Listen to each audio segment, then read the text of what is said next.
It's a very hard course, however. What progress have you made, Mr. President, in getting America's allies to assist the U.S. in escorting those oil tankers through the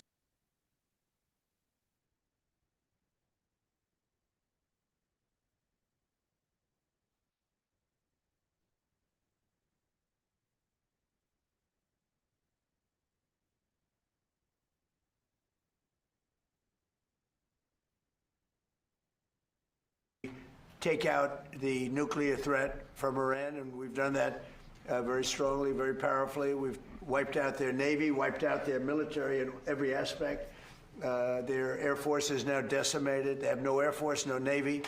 They have no radar. Their radar is entirely gone. Their anti-aircraft machinery is gone. Everything is gone. Their leaders are gone. I guess one of their top person was, they say, a lot of people say their actual top was killed yesterday, along with somebody else who was responsible for the killing. The man that was responsible for the killing of 32,000 people over the last 2 weeks, he was in charge of the killing of protesters. It's an evil group. I mean, they've killed much more than 32,000 people. And the man who was responsible for that was also killed yesterday. And all of the NATO allies agreed with us, but they don't want to, despite the fact that we help them so much. We have thousands of soldiers in different countries all over the world, and they don't want to help us, which is amazing. I mean, amazing. And I didn't do a full court press because I think if I did, they probably would be. But we don't need help. That war has been long prosecuted, as far as I'm concerned, almost from day one. We knocked out many of these things. We knocked out the Navy essentially in a couple of days. But I was surprised to see that NATO, while they agree that it was a very important thing to do, they agree fully. Nobody said, oh, you shouldn't do it. They would have had a nuclear weapon within 1 month of when we had the B-2 bombers bomb the nuclear potential. I call it the nuclear dust. So I think NATO's making a very foolish mistake. And I've long said that, I wonder whether or not NATO would ever be there for us. So this was a great test, because we don't need them, but they should have been there. The other thing is, and I think, very important, we didn't have to be there for Ukraine. Biden chose to spend hundreds of billions of dollars on Ukraine. And I guess the head of Germany just made a statement that, well, they weren't involved and they have nothing to do with the war. But at the same time, they think we did a great thing by knocking them out. Nobody wants to have Iran, or anybody, but nobody wants to have Iran with a nuclear, because these people are crazy. They're absolutely crazy, and they're vicious, violent. I mean, they kill, think of it. They killed, now I hear it's about 41,000 people. They put out a notice 2 days ago. Anybody that protests will be immediately shot and killed. That's pretty tough stuff. So everyone agrees with us, but they don't want to help. And we as the United States have to remember that, because we think it's pretty shocking. President Macron has just said in the last hour that he will never join a task force in the Strait of Hormuz until hostilities finish. Yet yesterday you said... Who said that? Who said? President Macron of France. What's your reaction to that, sir? Well, he'll be out of office very soon, so we'll have to see. I don't know. Mr. President, on Doonbeg, you're building an extension to it at the moment, but there's been an objection put in, and it's being held back at the moment due to small snails. What are you disappointed about that? Planning Commission is I have not heard that. No. Mr. President. I mean, the course was built and it's been operated very successfully. Somebody's objecting. Human and environmental group is objecting to. Mr. President. How close the EU is to announce a coalition of willing to secure the Strait of Hormuz? Which countries are joining and which countries have... Well, we've had great support from the Middle East. Qatar has been great. UAE has been great. Saudi Arabia has been terrific. Bahrain has been very good. The Middle Eastern countries have been very strong. in their support. And of course, Israel has been our partner. Israel's been very, very strong, along with our operation.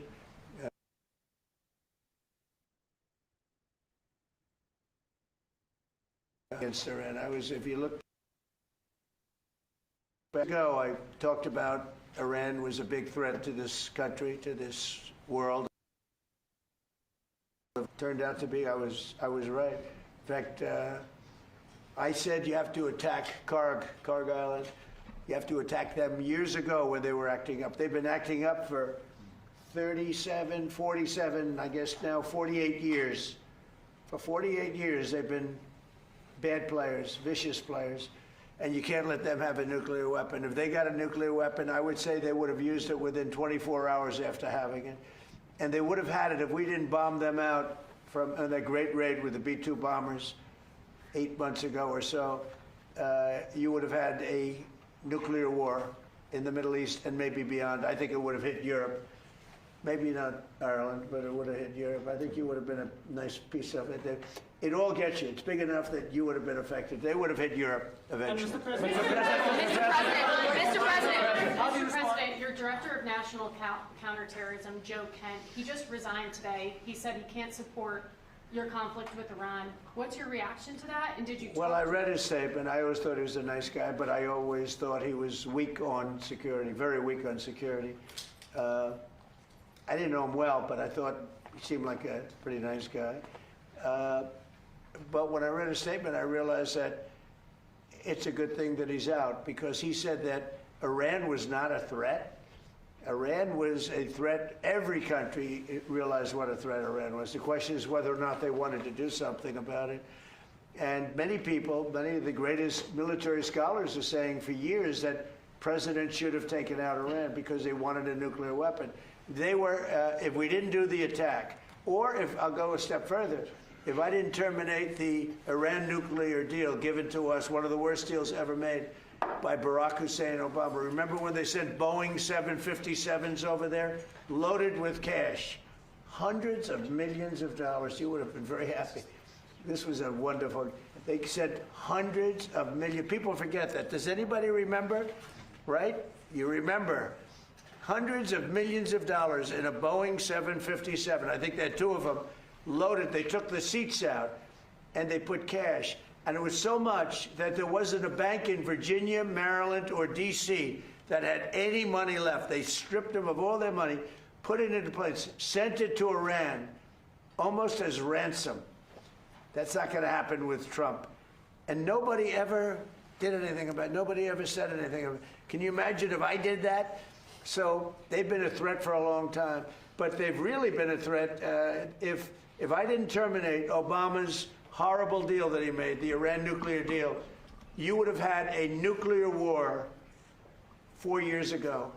You would have had nuclear holocaust, and you would have had it again if we didn't bomb the site. So when somebody is working with us that says they didn't think Iran was a threat, we don't want those people, because, and there are some people, I guess I would say that, but they're not smart people or they're not savvy people. Iran was a tremendous threat.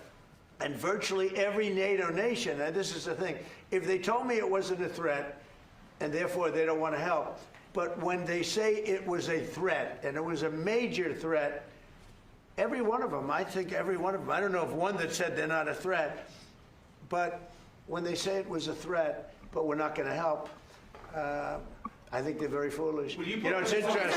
It's interesting because I could say this, that what's happening in Ukraine, we're probably in there for $400 billion. We don't spend any money anymore. They buy it from us and they pay full price. But Biden gave them between $350 and $400 billion of equipment and cash. Someday they'll have to find out about the cash. And you could say that wasn't a threat, you know, we're helping them. So we helped them, and they didn't help us, and I think that's a very bad thing for NATO. Mr. President. Are there any repercussions for NATO, and are you still going to China? Well, yeah, on China, it's a little different story. We're resetting the meeting, and it looks like it'll take place in about 5 weeks. We're working with China. They were fine with it. We're going to say, I look forward to seeing President Xi. He looks forward to seeing me, I think. But I do look forward to seeing him. We have a good relationship with China. China actually has become economically for us very good, as you know. It's much different than it was in the past. And we have a very good working relationship with China. So we're making it in about 5 or 6 weeks. Mr. President. NATO for not supporting you on this. Any repercussions? Well, no, I just think that it's not good for a partnership when they say what you're doing is a great thing, but we're not going to help. You know, they say what you did is a great thing, but we're not going to help. In Iran, because the Iranian regime has told Sky News, if you put boots on the ground in Iran, it will be another Vietnam. Are you afraid of that? No, I'm not afraid of. I'm really not afraid of anything. Mr. President, are you rethinking the United States' relationship with NATO possibly getting out? Well, I'm disappointed in NATO that we spend trillions of dollars on NATO. Think of it, trillions over the years, many trillions of dollars. It's one of the reasons we have deficits and we help other countries. And when they don't help us, I mean, it's certainly something that we should think about. I don't need Congress for that decision. As you probably know, I can make that decision myself. I'd work with some very smart people. And I'd always deal with Congress anyway, but I don't need Congress for that decision. But, you know, when you say rethink, I have nothing currently in mind, but I will say that I'm not exactly thrilled when we help them with Ukraine. Look, Ukraine would have been over in one day if we didn't help. Frankly, Ukraine would have been over in the first day. They had the best equipment in the world. It was our equipment, given by Sleepy Joe Biden. No charge, no charge. Hundreds of billions of dollars of the best equipment in the world, no charge. I will say that I'm not happy about it. Mr. President, how's your relationship with the Questions, one on Iran and one on Cuba. Is Iran now a bigger foreign policy priority for you than China? And on Cuba, the Cuban government. Iran is just a military operation to me. Iran is something that was essentially largely over in 2 or 3 days because the Navy was wiped out almost immediately. The Air Force came next. The anti-aircraft came next. I mean, we're flying over Iran. We could take out their electric capacity in 1 hour. We have all there's nothing they can do right now because everything is knocked out. They have no radar, no anti-aircraft. They have nothing. And we don't, and it was a decision I made. We discussed it. Pete, Marco, JD, all of us, Chris, we discussed it. We can knock out their electricity in a matter of minutes if we wanted to. There's nothing they can do about it. We can knock out their oil in Carg Island. The only thing we didn't take down was their oil because if we knock out, I call them the pipes, very complex. But if you do that, it'll take them forever to rebuild, meaning whoever, and hopefully it's a sane group of people, but whoever it is, it's going to be running that, and we're going to try to get people that are going to run it well, and it's going to be a prosperous, wonderful place. It used to be, if you go back, it used to be the people are great, the people are smart and energetic, and it used to be very successful. Now it's a country run by fear. It's a country where they tell protesters, don't go outside because if you do, we're going to kill you.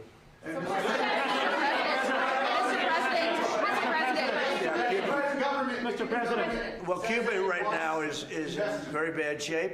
They're talking to Marco, and we'll be doing something with Cuba very soon. We're really focused on this, but we're dealing with Cuba. Marco, do you want to say a couple of words about it?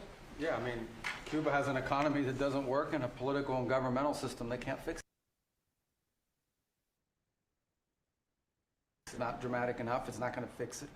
So they've got some big decisions to make over there. But Secretary Rubio, do you support, and I know this is up to Congress, but do you support easing the trade embargo if you get more cooperation from Havana?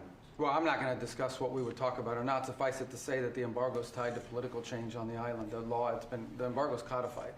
And, but the bottom line is their economy doesn't work. It's a non-functional economy. It's an economy that has survived. That revolution, it's not even a revolution, that thing they have, has survived on subsidies from the Soviet Union and now from Venezuela. They don't get subsidies anymore, so they're in a lot of trouble. And the people in charge, they don't know how to fix it. So they have to get new people in charge. That's what has And to the happen. relationship we have with Venezuela has been, I think you could almost say, incredible. It's been really good. It's been good for Venezuela, and it's been good for us. And I congratulate the Venezuelan baseball team because that was a big win. And I guess they play another game tonight in the finals. This is the first time they've ever been in the finals, and it was pretty exciting. Yeah. Iran is just a military operation to you. But do you not have a day after plan? And if so, what is your day after plan for Iran? Well, we have a lot. Look, if we left right now, it would take 10 years for them to rebuild. But we're not ready to leave yet. But we'll be leaving in the near future. We'll be leaving in pretty much the very near future. But right now, they've been decimated from every standpoint. And again, we've had great support from countries in the Middle East, great support, but we've had no support from, essentially, no support from NATO. Mr. President, what about your relationship, Mr. President? What about your relationship with London? Has it been damaged by the fact that Keir Starmer isn't supporting you in this war? And has your opinion of Keir Starmer changed because of this? Well, he hasn't been supported. United States. I went out of my way. As you know, they couldn't make a deal with Biden because they had no real administration to make a deal, Biden. But we made a deal. We made a good deal for them, and frankly, probably wasn't appreciated. I do look forward to seeing.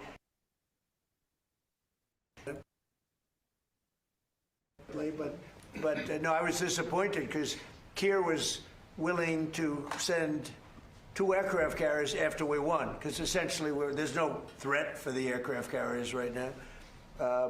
And they said, no, we want things sent before the war, not after the war is won.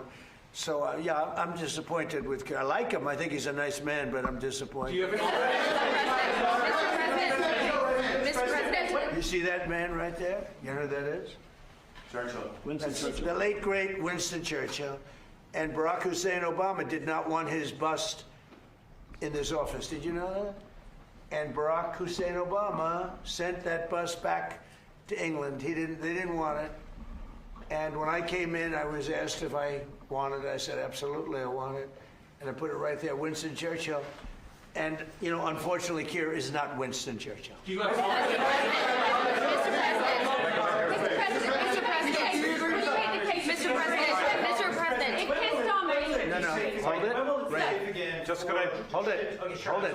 Just make a number of points. First of all, I think, notwithstanding what has happened, the transatlantic relationship between Europe and the US is very, very important on a number of fronts.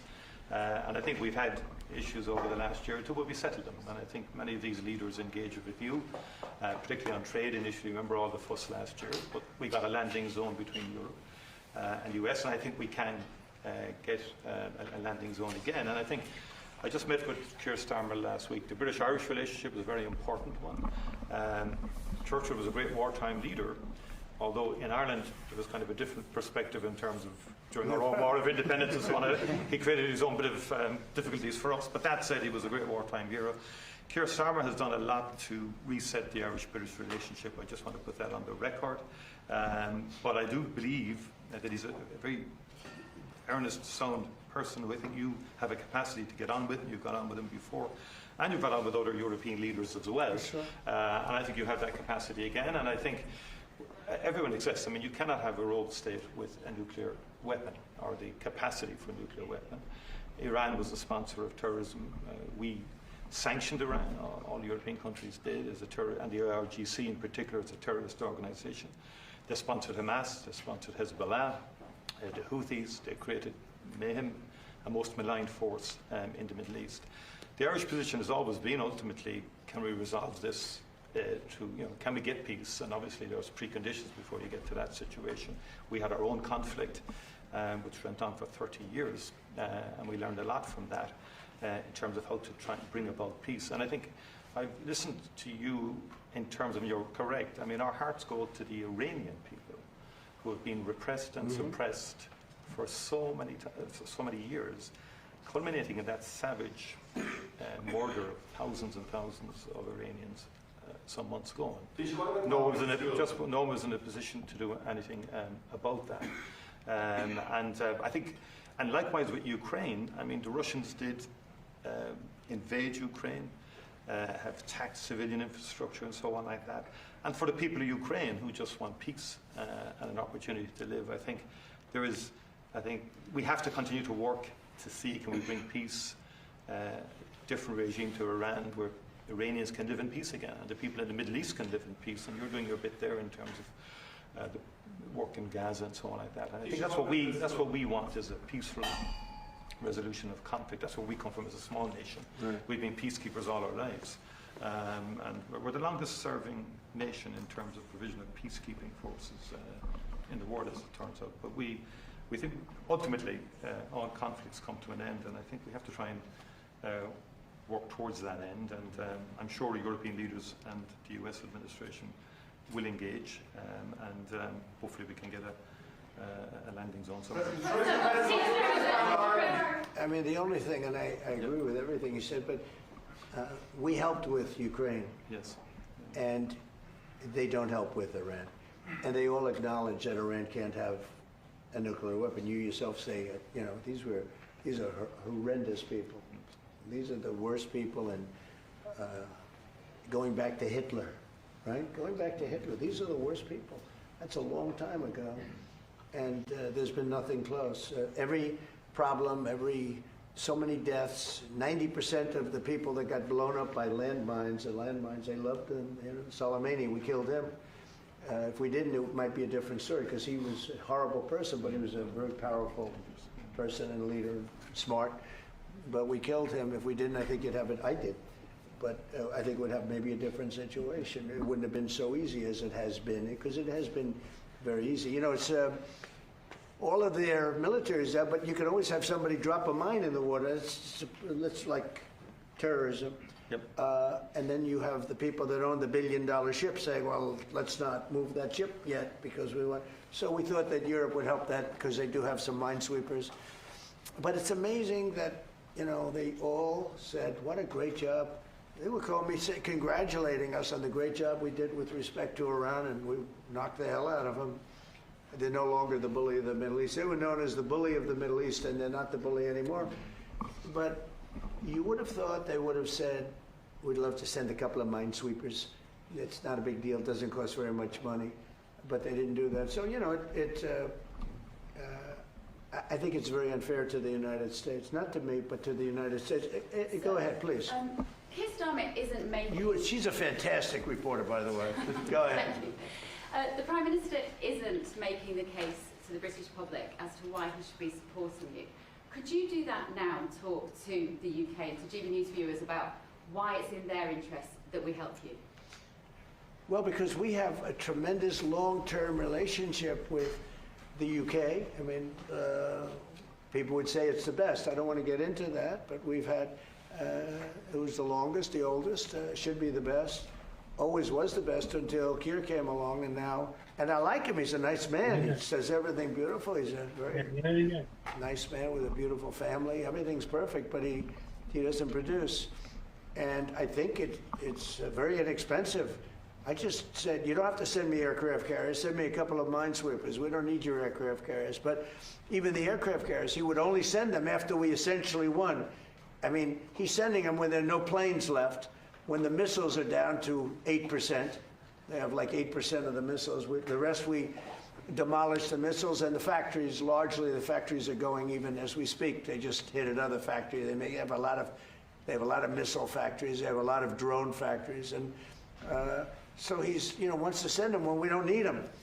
But would like to have minesweepers, because just in case. We don't know that there are any mines down, because we wiped out, I think, 24. They actually have to think of this for a country. They have 24 boats that do nothing but put mines in the water. This doesn't sound like a great country. This doesn't sound like a friendly country, but we killed all of those boats. They're at the bottom of the sea.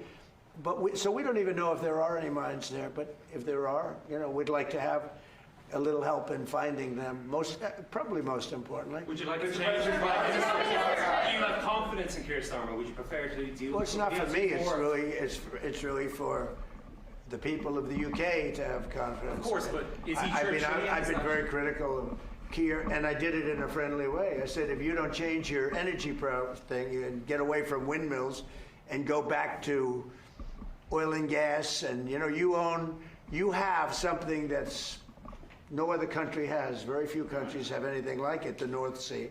You have some of the greatest oil and oil deposits in the entire world, the North Sea. They don't use it. You buy a lot of your oil from Norway. You know where they get their oil? From the North Sea. And you pay a... And I tell them, you have the better part of the North Sea. So why aren't they taking the oil from the North Sea? Why are they buying oil from Norway? But they have windmills all over the country destroying those gorgeous Scottish fields and those beautiful fields all over the windmills, which don't work. They're tremendously expensive. And the best testament to that is the windmills are made in China, but China doesn't use them. You know what China uses? Coal. They're building 58 coal-fired plants right now, and that's up to them. But these foolish countries that are buying windmills are putting them out of business. I'm proudly telling you that we're going to try and have no windmills built in the United States during my... They're very bad. They're very bad environmentally. They kill the birds. They're unsightly. They make a lot of noise. And for some reason, the environmentalists love windmills, okay?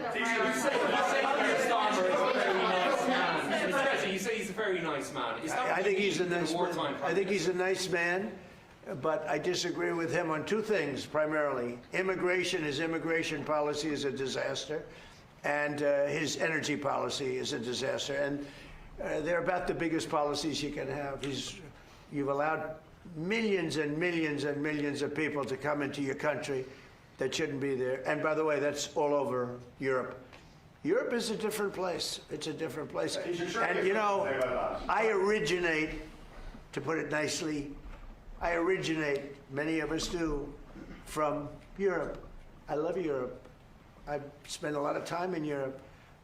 It's a different place. Bad things have happened to Europe. Very bad things. And you better do something about immigration, and you better do something about energy, or you won't have a Europe. What's your time frame, Mr. President, for when cargo ships can safely go through the Strait? It won't be, I don't believe, too long. We're knocking the hell out of the coast. It's basically the coast and the water, and it won't be too long. And the Middle Eastern states, including Israel, by the way, who has been terrific, the Middle Eastern states have been helping us a lot. Go ahead, you, please. Mr. President, on fuel prices, what do you have to say to the people in Ireland who are paying sky-high prices because of your war in Iran? Well, I think the people in Ireland are very happy that I'm getting rid of, I have a lot of friends from Ireland, they're very happy that I'm getting rid of a nuclear power, a nuclear terrorist. And as soon as that war's over, which will be soon, your prices are going to drop like a rock. You watch. I've been very good at predicting. In the back. Mr. President, what do you think about our President's comments that...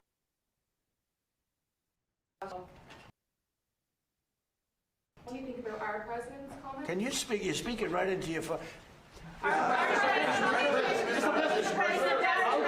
President, how do you respond to the increase and consulate in the Kurdistan region? You want to answer that, Yeah. JD? You want to? Yeah. The state has control over the embassy. Look, there have been a lot of militia attacks against our base or our embassy in Iran. I think Marco's done a good job of limiting the number of people who are at that embassy so we can provide essential functions but also protect our people. But it goes to show there are a lot of terrorists in that region of the world, and we've got to eliminate them when we find them. And you can't give them nuclear weapons.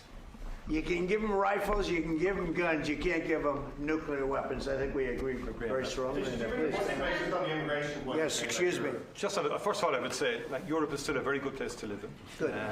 Just to let you know. I'm glad to hear that. And our view is you have to have robust and fair rules around migration. But on the other hand, a lot of people, within the European Union, we have free mobility of people.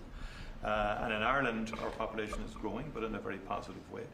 Our economy is going well because we're attracting a lot of people from Europe and beyond into work, legally and validly in our country. In fact, I'd love if we could develop a legal pathway between the US and Ireland into the future because of our history and so on like that, that we could have a legal pathway, because no one is in favour of illegal migration or and so forth. So you have to have robust rules for that. But fundamentally, I think sometimes Europe gets characterised wrongly in terms of it being overrun or whatever like that. It's much more robust now. There's much more stronger mechanism in place to facilitate legal migration. I think it's important that understanding is there. We need more economic growth in Europe. It doesn't have the same focus on innovation as you do here in the US. We discussed that earlier with the Vice President in terms of technology, in terms of AI. We need to pivot more to innovation as opposed to regulation. I think investing in people, and that's the key to, I think, our collective future. We do take our lessons. Mr. President, the Irish President has said that your war against Iran is illegal. It's an attack on international law. Who said that? The Irish President. Look, he's lucky I exist. That's all I can say. Because if you're going to allow countries that are sick and demented, and they are demented, to have nuclear weapons, everybody in the whole world should be very thankful. And I'm disappointed in NATO, very disappointed. I'm disappointed in a couple of other countries too. But they should be very thankful that this group of people feels the way we do. Because if a country like Iran was allowed to have the power of a nuclear weapon, if we didn't stop them. I stopped them twice. I stopped them my first term when I terminated the Iran nuclear deal, which was Barack Obama's deal. It was maybe the worst deal I've ever seen. It gave everything to Iran, including billions of dollars in green cash. I don't mean cash, I mean green cash flown over by airplanes. I can't to this day believe that was allowed to happen. And come to think of it, it would be a good thing for somebody to look at. Does the president have the power to hand hundreds of millions of dollars of cash to terrorists? But it began with that, and I terminated that deal. If I didn't terminate that deal, we might not be here right now. If I didn't terminate that deal, unbelievable nuclear holocaust would have taken place. And then I did it a second time when we hit them with the B-2 bombers, and we totally obliterated their potential nuclear weapon that they would have had in less than 1 month. They think 2 weeks, but in less than 1 month. And it would have been, I believe it would have been a much different world than it is right now. We have to go, we're going to a lunch, so maybe we'll take one more nice question. Can I ask you how you're doing with your legal case against the BBC and their fake news documentary? Well, the BBC was incredible. What they did is they had me speaking something I never said. And I've never seen anything quite like it. CBS had that. We had the situation on 60 Minutes, and not the current owners, the past owners. The current owners, I think, are good, Ellison. But BBC took it a step further. They actually they put words in my mouth, and I said some pretty bad things. And I didn't say them. It was AI generated. And I said, I never said that. In fact, some of my people said, wow, that was pretty bad stuff you said. I said, what did I say? I'm pretty good at this stuff. I mean, if you can go through years of these press conferences and you're a popular president of the United States that won in a landslide, that won all 7 swing states, that got record numbers of votes, I mean, so I guess I'm okay at this stuff. I said, I never said that. And then we found out it was AI generated. And they admit they made a mistake. BBC. But I watched them this morning for some crazy reason, and it was so inaccurate. Their reporting on the war was unbelievable. We have decimated that country. And if you watch BBC, it's almost like they're fighting us to a draw. They're not fighting us to a draw. It was very inaccurate news. It was fake news. So I'm very proud of the term fake news because it was my term. I came up with it, but it's no longer accurate. It really is. It's corrupt, fraudulent news. It really is. It's fraudulent. It's not just fake. It's beyond fake. It's really criminal what they do. But I watched BBC this morning, and I don't know much about BBC other than what took place, because people were calling me saying, that was a terrible thing you said. I said, what did I say? And I said, I never said that. And when we checked it, do you agree? They agree. It was somehow generated, I guess, by AI or something, with me saying unbelievable. So we brought a lawsuit against them. They admit they're guilty, but we'll see how it comes out. Thank you. I like that question. I like that question. Thank you very much. We'll see you later. Thank you.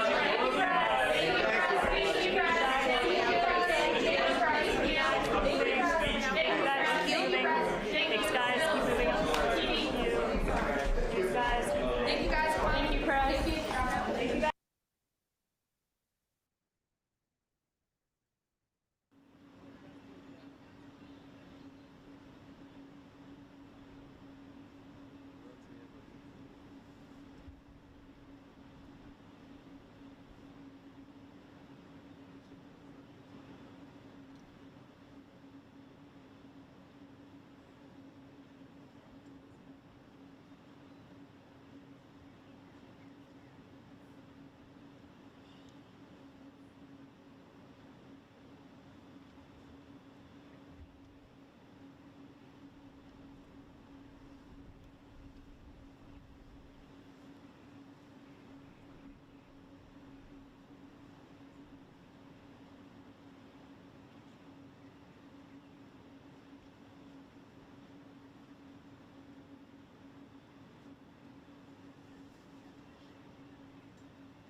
you.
Believe I can fly.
access to more than half its usual oil imports. Its economy, already slowing, is taking the biggest hit of any major power economies, and hopes he can bring China on his side to stop the Iran conflict and bring peace in the region. But will it work?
Liz Nyland.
You're in the Cybertruck.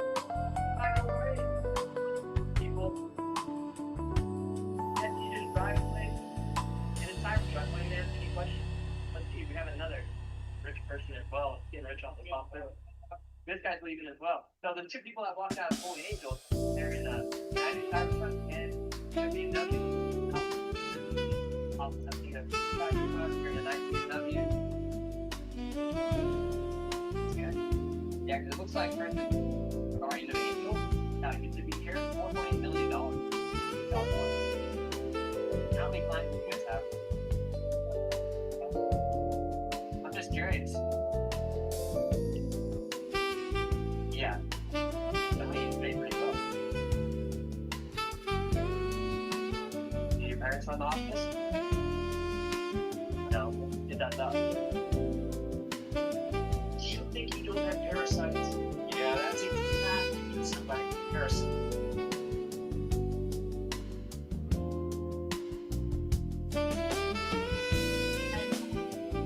Eu acho que ela não tem nada pra realmente enxergar algo. Eu sei que eu acho que eu tenho, não precisa tão nervoso, tá com a cara fechada, e é louco, então nem pra você não todas as atividades que já tem, toda essa cara, que tipo de região, você tem que eu acho que elas não têm nada na vida pra isso, alguém não deve ser, porque elas não têm nada pra saber, e na vida que está, todas as coisas que elas sabem, e na conta que vai dar coisa da vida, mas vocês não podem ver muito bem, mas vocês não têm nada mais de ser mais de estar, não tem gente muito mais bola, ela vai perder também, deixando ela ajudar a diferente, do jeito que ela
o mundo está em chama, Israel, a parte judaica, está rompiendo.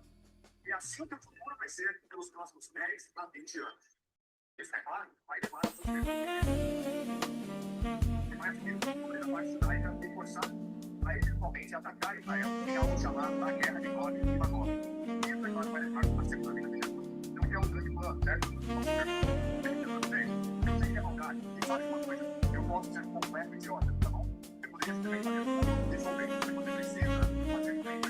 Isso tem alguma ligação com o passado. Isso explica o que está acontecendo hoje. Ok? Mas a época que você para também. Será que ele isso? Deixa aqui nos comentários sobre essa live.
projeto aí, familiar. Se der certo, é o mesmo de todo mundo. E se der errado, a culpa é só sua. Você não ouve, a culpa é sua. A segunda coisa é que, vamos ler tudo. É simples. Se seu filho tem um problema, é seu. Não, tá sendo. It's life is like this. And I like this. It's life is like this. And I like this.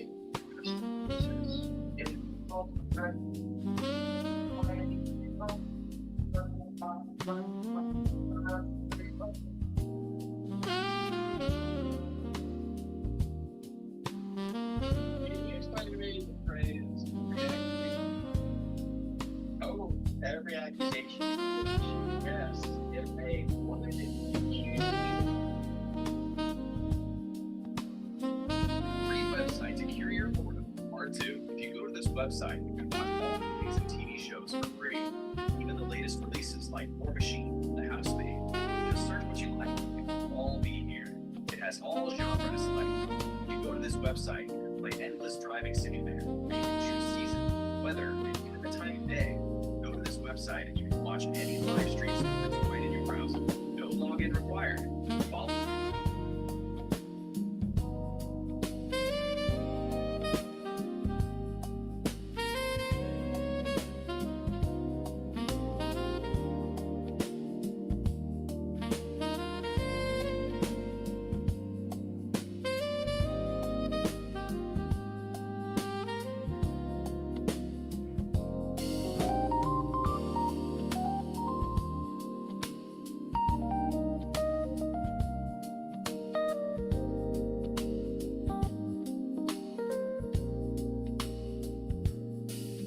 Website to cure your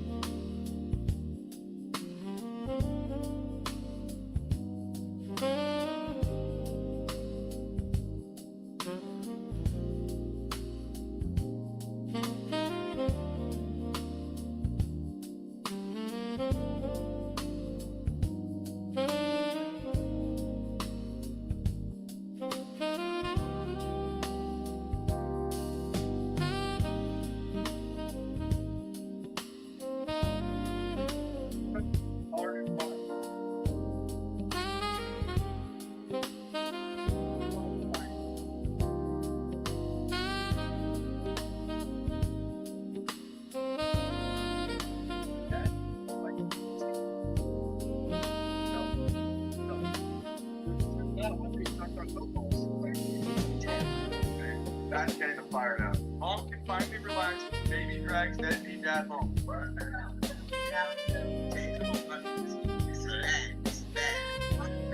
That's racist. Oh. Well, what if we put it on a white man?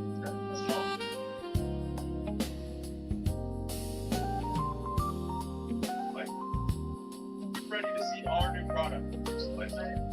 Ready to see our new product.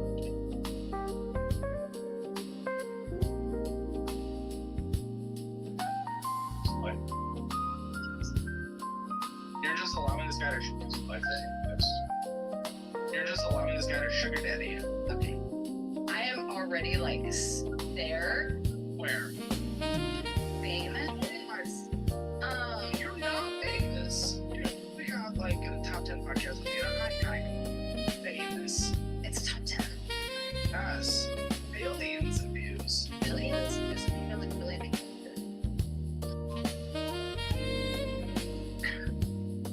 Yeah, you're getting reactions. I mean, I get recognized as what famous is.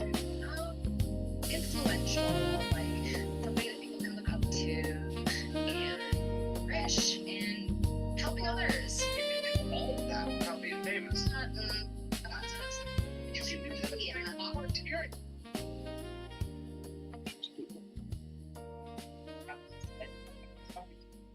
Sobre a internet, né? Mas a gente é uma cidade mais organizada, assim, para viver aqui no norte. Daí, sabe aquela história que eles contam? Pois é. nessa região. Outra coisa que surpreende muita gente é que a burocracia não funciona. A residência em menos de 5, 6 dias, perder-se do sojourno familiar em menos de 2 meses. Tudo muito rápido, muito organizado, as coisas funcionam, e a tua vida na Itália, elas devem falar que a maior dificuldade brasileira está aqui. Nos últimos 3 meses foram mais de 50 pessoas que chegaram por aqui. E claro, não é todo, nós estamos nos 4 pilotos que estão mostrando esse paraíso, esse chama de desenvolvimento. E agora aí, você moraria nessa cidade pequena? Veja nos comentários e nos segue para mais comentários. Por que os brasileiros estão largando tudo no Brasil para morar nessas cidades na Itália? Ultimamente, essa cidade viralizou na internet, não é à toa. Ela é simplesmente uma das cidades mais organizadas e incríveis para viver aqui no norte da Itália. Sabe aquela história que se fala na Itália velha? Pois é, aqui nessa região, a outra coisa que surpreende muita gente é que a burocracia não funciona. A residência em menos de 5, 6 dias, perder-se do sojourno familiar em menos de 2 meses.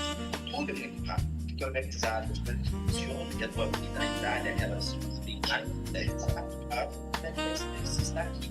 Nos últimos 6 meses, foram mais de 50 pessoas que chegaram por aqui.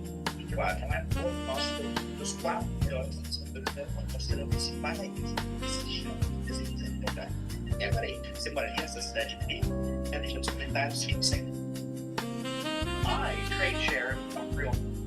I trade currencies like the USD, the US dollar that is, and also the euro and the Japanese yen. And I trade digital assets like I cannot replicate it like I can. I cannot even like not if I think. Just like stocks, I can only own centralized markets like finance for 20 I have big trading hours from 9 to 8 hours. I can have a big schedule. I have multiple hours a day. I must 24/7. No breaks, all gas, all chaos. I mean, they won't go and we're very boring. I crash, play hard. Rookies. I don't eat trigger greens. I'm almost all time. I'm really I'm very difficult to understand. Right? I'm meant for people that thrive in chaos, fast changes, and have to take that's 24/7. I think currency like the USD, the US dollar, that is. Obrigado pelo esclarecimento do algo errado.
Okay.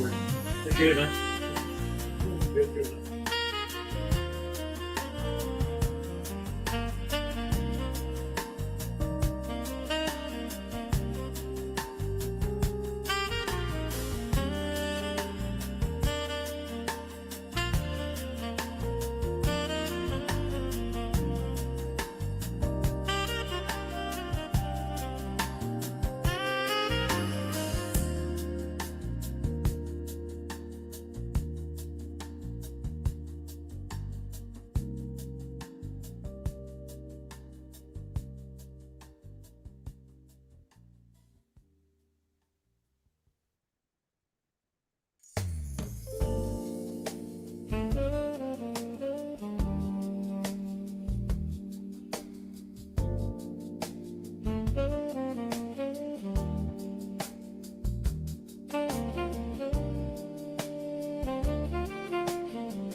everybody.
Garrick.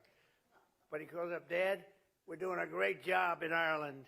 What's going on? Well, we're doing this and that. Tell me. I said, don't tell me about it. I don't want to know about it. I don't want to know about it. Of course, if we were treated badly, I'd let him know very quickly. But I think you are very proud of what's been done over there by the Trump organization, right? It's one of the greatest places, one of the greatest golf courses in the world. And it's an honor to hold the Irish Open there. It's coming up very shortly, and it's a great honor. Thank you. And say hello to Rory McIlroy and all of those great players, because they are truly great talents, and they're wonderful people, friends of mine. But over the centuries, 130 members of the House and Senate have been born in Ireland and been elected to work in these great halls. Think of it. That's a lot. Our national anthem itself was signed by the site of the Star-Spangled Banner waving over the fort named for the son of Ireland, Fort McHenry. When Americans ventured west on the Oregon Trail, they were guarded by troops stationed at Fort Riley, named for the Irish-American warrior who President Grant called the finest specimen of physical manhood I've ever looked upon. We didn't know that about President Grant. I think we just learned something. But I could say that about your sons, okay? Kelly, I could say that about your sons. One's a boxing champion. They're like champions. Who would think from this one? It's got to be from them. Well, I didn't know about your Italian roots either. I thought he was a super wasp. You know, to me, Mike was always a wasp. Now I learned that this is serious Italian stuff, right?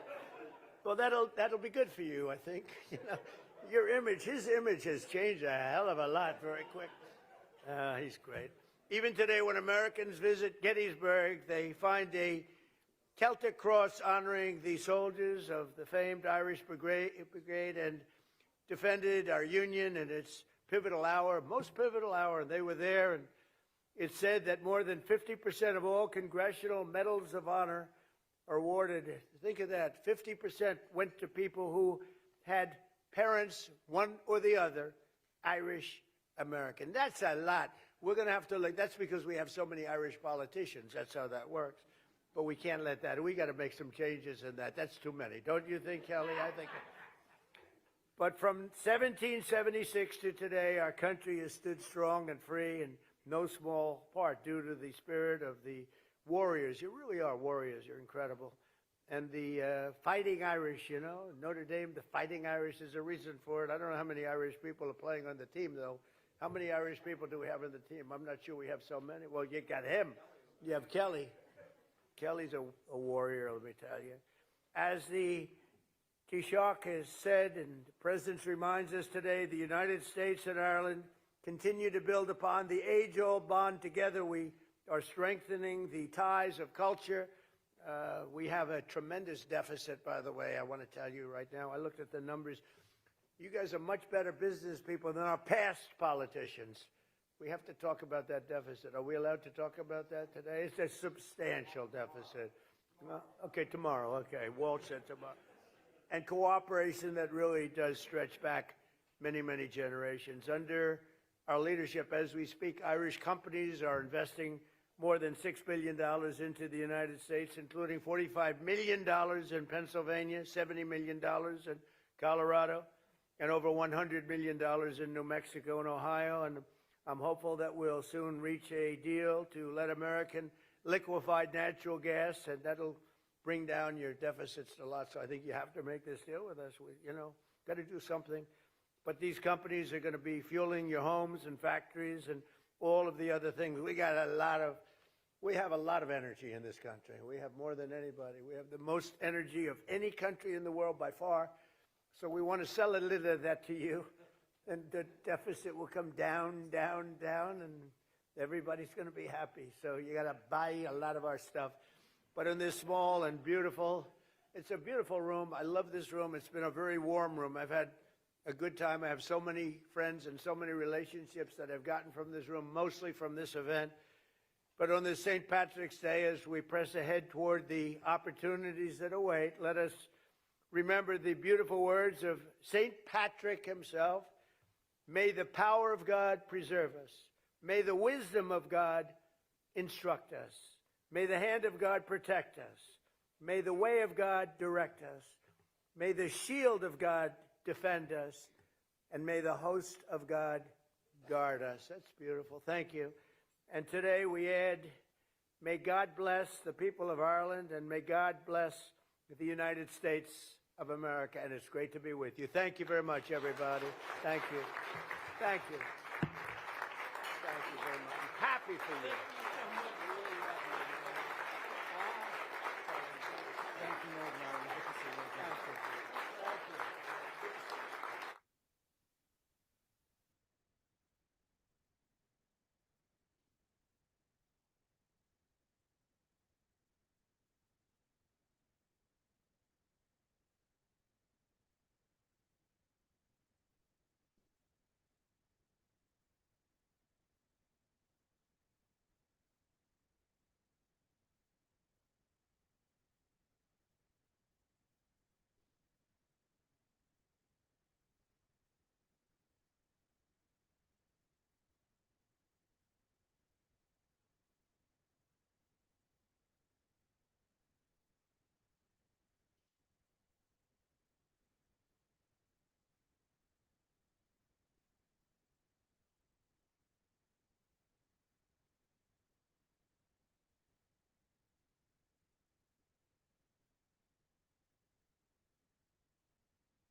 musical acts for us today.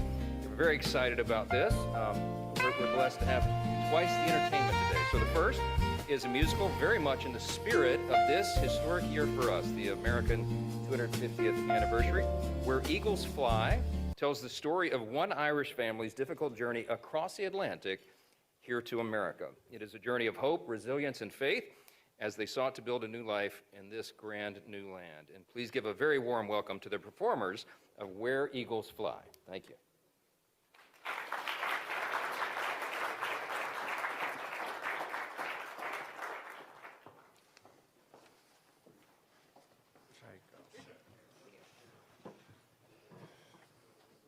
Mr. Speaker.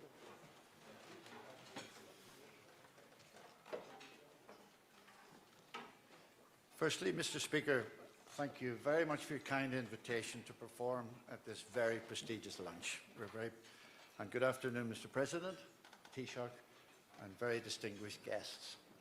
My name's Trevor Marshall, and I'm very proud and delighted to be here today. I'm the executive producer of this new musical called Where Eagles Fly, and it celebrates the contribution the Scots-Irish made to the history of the land of the free. Many other nationalities have also played a significant part in the creation of this great nation, but today, on St. Patrick's Day, it's all about the Irish. Yeah. And their story is remarkable. This year you celebrate 250 years.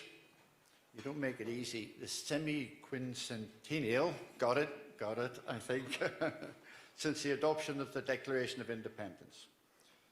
Many do not realise the impact the Scots-Irish have had in building this great country. The musical is intended to tell their story in a most amazing way. I'm a direct descendant of the leader of one of the first expeditions to America. The Reverend Robert Blair set off with 140 Presbyterians in the year 1636, 400 years ago almost. They left a little town called Grunsport near Belfast, and fleeing persecution, seeking freedom to live and worship according to their consciences in the New World. His story inspired this musical. The Scots-Irish are the bedrock of the United States. Their deeds have shaped the nation from the Declaration of Independence to the moon landings and beyond. They've provided leadership out of all proportion to their members, whether it's politicians, soldiers, business people, inventors, or clergy. And 19 out of 47 presidents claim Scots-Irish roots. May surprise some to learn that the early Presbyterian settlers were responsible for soldiers such as Davy Crockett, performers such as Dolly Parton, business leaders such as Thomas Milne, and of course, many, many presidents, including Andrew Jackson. Now, Andrew Jackson has for a long time been regarded by many as the greatest president in American history. Many now think he's about to be trumped. I think so. Thank you.